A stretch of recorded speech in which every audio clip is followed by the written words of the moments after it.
Kanina po, ng mga naunang nagtanong sa inyo, si Congresswoman Diane Bautista, tinanong po niya kayo, kaugnay po ng pagkakakuha ninyo ng identification card bilang isang Pilipino, kung kayo po ay gumamit ng alien fingerprint card.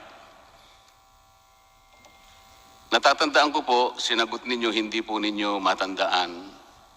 Tama po ba yun, Ginoong Gabby Lopez? Magandang umaga po, Congressman Marcoleta. Opo. Opo.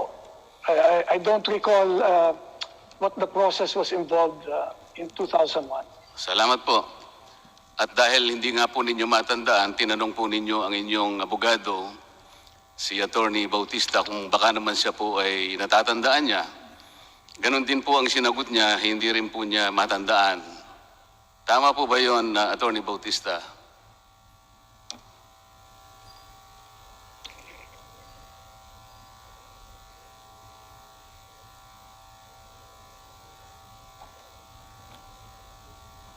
Tama po yun, Congressman Marcoleta. Na hindi po ninyo natatandaan, ano po? Kasi po, hindi po Opo, ako hindi lang po. abogado. Hindi po ninyo natatandaan. Hindi po akong abogado humawak na yun eh. Pero sinabi po sa akin Salamat na po. malamang meron. Meron po kasi akong kopya ng alien fingerprint card. Medyo malabo lamang po. At totoo po, ito ipakikita ko po sa... Ibigyan ko po ng kopya ang ating committee secretary para makita niya po. Only to refresh the memory of Mr. Gabby Lopez na sila po ay gumamit ng alien fingerprint card. For the record lamang po, Mr. Chair. Maaari niyo po bang ipakita sa amin ngayon, Congressman Marcoleta?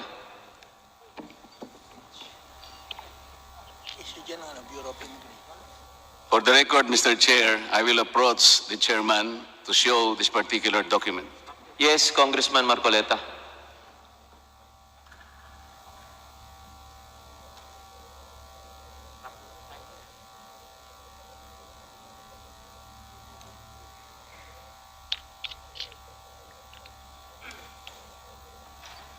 May I request, Mr. Chair, that that particular document should be shown also to the President of ABS-CBN. COMSEC is directed to show the document to the side of ABS-CBN.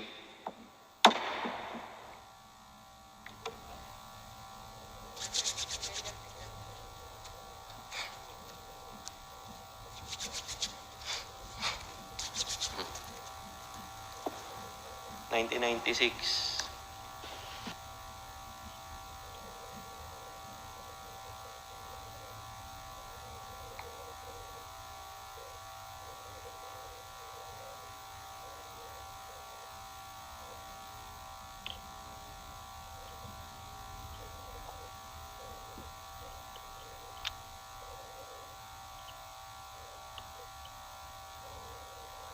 Station, I have gone over the document and I saw that it was a document. The authenticity of that document, may we request a certified true copy coming from the Bureau of Immigration. COMSEC is requested to get certified true copies from the Bureau of Immigration.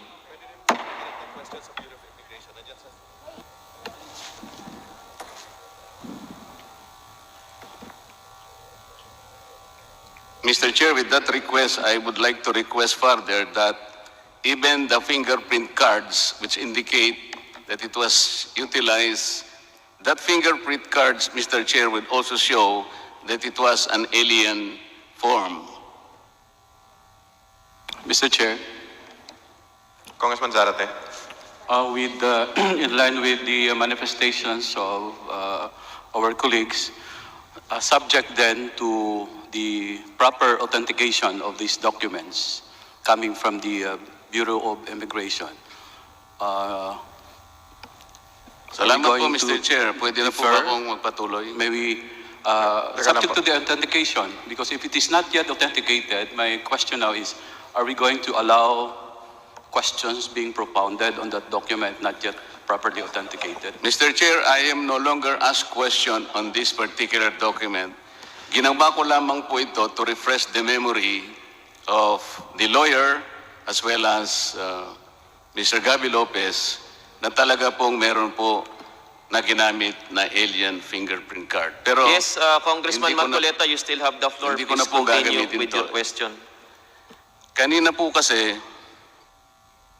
tinanong po kayo ni Congressman Boyeng Rimulya, Mr. Lopez, kung kayo po ay kalahating Pilipino o kalahating Amerikano. Ang totoo po nun, meron pong underlying significance po yung tanong na yun. We should not forget that the very issue here, Mr. Lopez and Attorney Bautista, is Article 16, Section 11 of the Philippine Constitution. Ang totoo po nito, hindi natin paglalabanan yung issue na kayo po ay American citizen at saka Pilipino pa. Talaga pong napakaswerte po ninyo at hindi po ninyo kasalanan yon. Totoo lahat po ang sinabi ng mga abogadong nagsalita na kayo po talaga ay isang American citizen at isang Pilipino. Wala pong debate doon. Nung kayo po ay hindi pa nagme-may-ari ng ABS-CBN, wala pa pong problema yun eh. Nagkaroon po ng problema nung kayo po ay nagkaroon na ng pag-aari o kasama na po kayo sa pamamahala ng ABS-CBN sapagkat isa sa guni po natin ito dun sa Article 16, Section 11, kung ito po ay nalalabag. Attorney Bautista, this is a very honest question to you. Did Article 16, Section 11 of the 1987 Philippine Constitution contemplate a situation where the Filipino citizen mentioned in that particular article should also be another citizen of another country?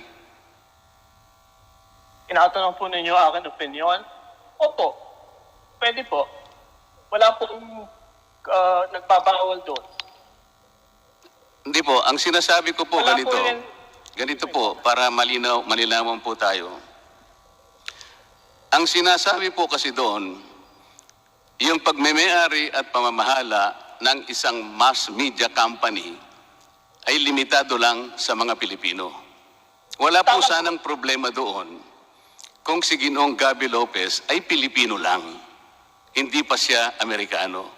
Yung tanong po kanina ni Congressman Boyeng Rimulya, nandito po yung pagpapakahulugan dito eh. We will have a problem processing that particular issue. Kasi po ang sinasabi lamang doon, tanging Pilipino lamang. Paano po natin isasangkot ang kanyang pagiging American citizen within the meaning of that constitutional provision? Tandaan po natin, Attorney Bautista, hindi po kasalanan ni Ginoong Gabby Lopez kung siya po ay napanganak sa Amerika.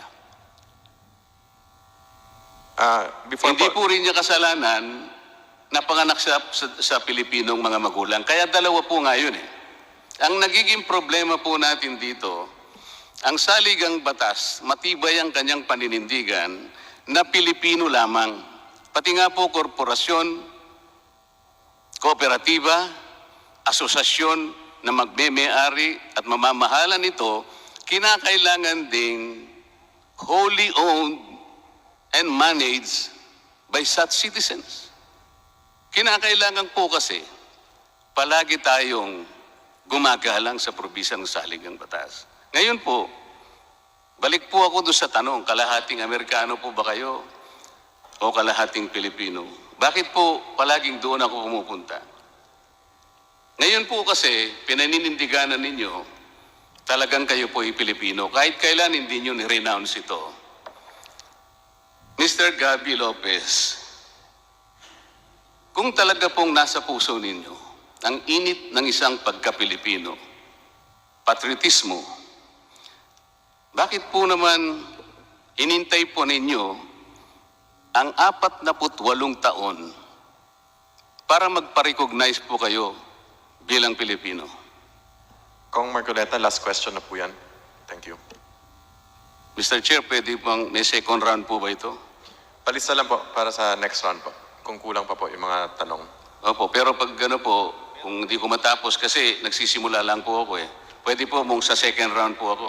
Opo, papalista po namin. Salamat kayo po. agad. So Thank yung you. tanong ko pong naiwan, bakit po hinintay ni Ginoong Lopez ang 48 taon bago niya naisip na kailangan pala niya ng isang identification certificate at ma-recognize siyang Pilipino? Ang tanong pong ito ay para kay Ginoong Gabby Lopez. At pagkatapos, iiwanan ko pong tanong ito, Mr. Chair, kung ito pong pagiging Pilipino niya ay automatic. Automatic po eh. Bakit kakailanganin mo po na magpa-recognize ka in 2000, in year 2000? Yung pong dalawang tanong muna po na yun kasi wala na po akong panahon, Mr. Gabby Lopez. Salamat po. Thank you, Kong Marcoleta. Mr. Lopez, pwede po niyo sagutin. Yes, salamat po. No? With regards to the second question, it was really to avail myself of a passport that I asked for that recognition. I don't understand the issue of 48 years. What does a 48 years refer to, Congressman Marcoleta? Ang inyong pong rason lang ay para lamang makapag-apply kayo ng Philippine passport. So it took you 48 years para lamang po makakuha kayo ng Philippine passport, kaya po naisip ninyo na magpetisyon kayo, makakuha kayo ng recognition na kayo po'y Pilipino. That is correct, Congressman Marcoleta. Kong Marcoleta, pwede po siguro natin kunin ang opinion ng DOJ. Kasama rin po natin sila sa Zoom para baka bigay rin ng clarification sa inyong mga tanong. Meron pong isang naiwan na tanong, Mr. Chair. Kung ito po ang pagiging Pilipino po ninyo, Mr. Lopez, ay automatic naman. At totoo naman pong kayo natural born citizen having been born to Filipino parents. Ito po ang espiritu ng jus sanguinis. Automatic naman po pala. Bakit kailangan po pa ninyong magpa-recognize? Dahil lamang po doon sa issue po ng pagkuha ng Philippine passport, hindi po ba? Sinagot niyo po ito sa tanong po kanina ni Congressman Rodriguez. Dahil lamang po sa Philippine passport, kaya kinakailangan po ninyong magpa-recognize bilang Pilipino. Yun po ba? Opo, Congressman Marcoleta. Salamat and, po. My lawyer, Ayo Bautista, will add additional points. Second round po ako mamaya, Mr. Chair. Wala na po akong panahon. Salamat po, Congressman Marcoleta, sa mga tanong ninyo. Attorney, Yes, sir. brief response lang po and then kunin natin yung sagot po ng DOJ. Brief. Nagpapasalamat ako dahil ngayon maliwanag na inaamin ni Congressman Marcoleta na Pilipino si Gabby Lopez. At inaamin din naman namin na Amerikano siya. Yung po sinasabi na bakit po ninyo hiningi yung Certificate of Recognition. Mr. Chair, point of order, hindi ko po tinanong si Atty. Bautista. Yung pong tanong ko po ay kay Mr. Yes, Gabby nasagot Lopez. na po, Attorney, ni Mr. Gabby Lopez yung tanong po ni Congressman Marcoleta. So ngayon, dito na po tayo sa DOJ. You have the floor. Salamat po. Mr. Chairman, may I turn over the floor to our USEC, Emeline Aglipay Villar, who is with... Salamat po, Mr. Chair. Una po, tungkol po doon sa pagbigay ng konfirmasyon ng DOJ sa citizenship ni Mr. Gabby Lopez, hindi po ito pamamaraan ng pag-grant o pag-perfect ng citizenship. Dahil po, siya po ay merong magulang, both father and mother, na Filipino citizen. Kaya po, sa kanyang pagkapanganak, siya po ay isang Filipino citizen.